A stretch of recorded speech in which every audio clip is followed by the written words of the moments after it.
Halo para pecinta poligami yang sekarang sedang bersorak-sorai di Aceh. Aceh, negara serambi Mekah ini rencana akan melegalkan poligami di sana. Dan asiknya, semua unsur mulai ulama sampai pemerintahnya setuju semua. Terutama yang laki-lakinya. Tahu deh perempuannya. Kata mereka poligami itu memang harus diatur di Aceh. Kalau enggak banyak yang nikah siri. Jadi legalkan saja sekalian biar terang benderang. Nah, kalau masalah alasan, mereka memang jagonya. Dibuatlah seakan-akan itu keadaan mendesak dan harus dipayungi peraturan. Lalu keluarlah ulama-ulama untuk melegalkannya. Sah sudah. Aceh adalah daerah istimewa yang menganut syariat Islam menurut Undang-Undang Otonomi Khusus. Sejak perjanjian perdamaian di Helsinki, Aceh punya undang-undang khusus yang harus disetujui oleh DPR Aceh.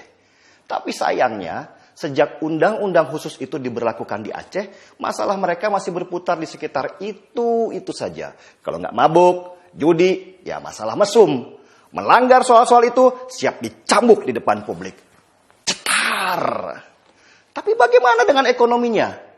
Menurut BPS Aceh, Aceh masih juara bertahan provinsi termiskin se-Sumatera. Dan juga menempati posisi ke-6 termiskin se-Indonesia. Tepuk tangan dulu.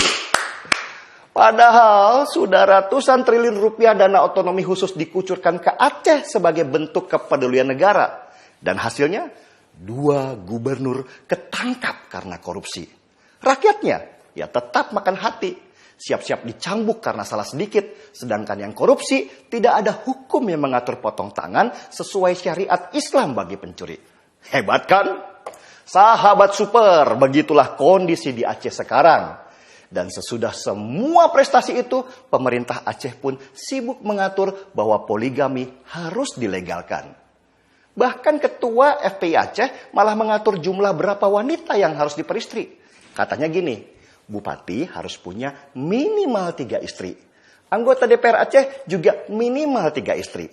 Kalau DPR kabupaten, camat, sama kepala desa, ya cukup 2 istri saja.